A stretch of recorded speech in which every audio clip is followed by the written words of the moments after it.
Ұлт ұстазы Абай Құнанбайұлының 175 жылдығына арналған шаралар жалғасып жатыр. Бүгін қаладағы қоғамдық көліктерде ақын мұрасын насихаттау мақсатында оқитын автобус акциясы өткізілді.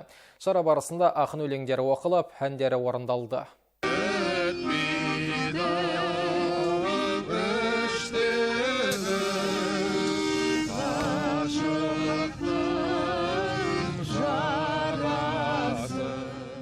Абай мұрасы адамды адам етіп тәрбиелеудің, жан-жақты дамыған тұлға қалыптастырудың қайнары. Қалалық кітапхана қызметкерлері қоғамдық көліктерде ақын мұрасын насихаттады. Көлік лық толы болғанына қарамастан шараға тұрғындар белсене қатысты. Қойылған викториналық сұрақтарға жауап беріп, ақын өлеңдерін оқыды. Көпті үйретеді жастарға. Оқуға, білімге, еңбек сүйгіштікке, шыншылдыққа, жалқау болмауға үйретеді. Абайдың несі бүкіл дүние жүзіне әйгілі оның шығармаларын бәрі. Қазір көптеген елдерге шығармаларын аударып жатыр оның.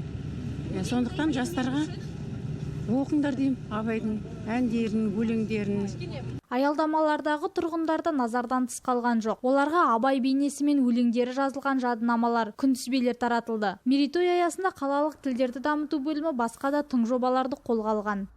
Енді бұдан бөлек осы қаңтардың 20-сынан бастап әлеуметтік желілерде мен Абайды оқимын жобасымен жаһандық форматтағы челлендж, яғни Абайдың өлеңдерін, қара сөздерін жатқа оқу, қаланың бас алаңы Абай алаңында күрделі жөндеу жасалып, жаңаша безендіріледі. Абайдың даналық сөздерінен тастарға жазылатын болады.